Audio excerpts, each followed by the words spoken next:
আসন্ন ঈদকে সামনে রেখে রাজধানী সহ সারা দেশে জঙ্গি তৎপরতা বা আইন শৃঙ্খলা অবনতি হবার কোনো সুযোগ নেই বলে জানিয়েছেন ডিএমপি কমিশনার হাবিবুর রহমান। এছাড়া ঢাকায় কেএনএফ এর জঙ্গি সংগঠনের কোনো তৎপরতার তথ্য নেই বলেও জানান তিনি। সকালে জাতীয় ঈদগাহ ময়দান পরিদর্শন শেষে এসব কথা জানান তিনি। এর আগে পরিদর্শন শেষে দক্ষিণের মেয়র জানান, সুষ্ঠুভাবে ঈদের নামাজ আদায়ে নেওয়া হয়েছে সব ধরনের ব্যবস্থা। এবার ৩১,০০০ পুরুষ ও প্রায় ৪,০০০ নারী নামাজ আদায় করতে পারবেন জাতীয় ঈদগাহ মাঠে।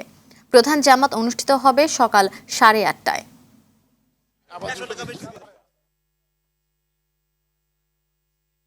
ঢাকা শহরের ১৮৪টি ঈদগাহ ময়দান এবং ১৪৮৮টি মসজিদ, প্রত্যেকটিতে আলাদা আলাদা নিরাপত্তা ব্যবস্থা গ্রহণ করা হয়েছে। সারা দেশের সার্বিক ব্যবস্থা পর্যালোচনা করে আমাদের নিরাপত্তা ব্যবস্থা তৈরি করা হয়েছে। পাহাড়ে কেএনএফের যে সমস্যাটি রয়েছে সেটির কোনো বিষয়ে ঢাকা মেট্রোপলিটন পুলিশ এলাকায় কোনো দুর্ঘটনা ঘটতে পারে বা এই ধরনের কোনো শঙ্কা আমাদের কাছে এখনো পর্যন্ত নেই। আমরা ত্রিপল দিয়ে ঢেকে দিয়েছি এবং কোনো রকম কোনো পানি পড়তে না পারে, মুসল্লিদের কোনো সমস্যা যাতে করে না হয়।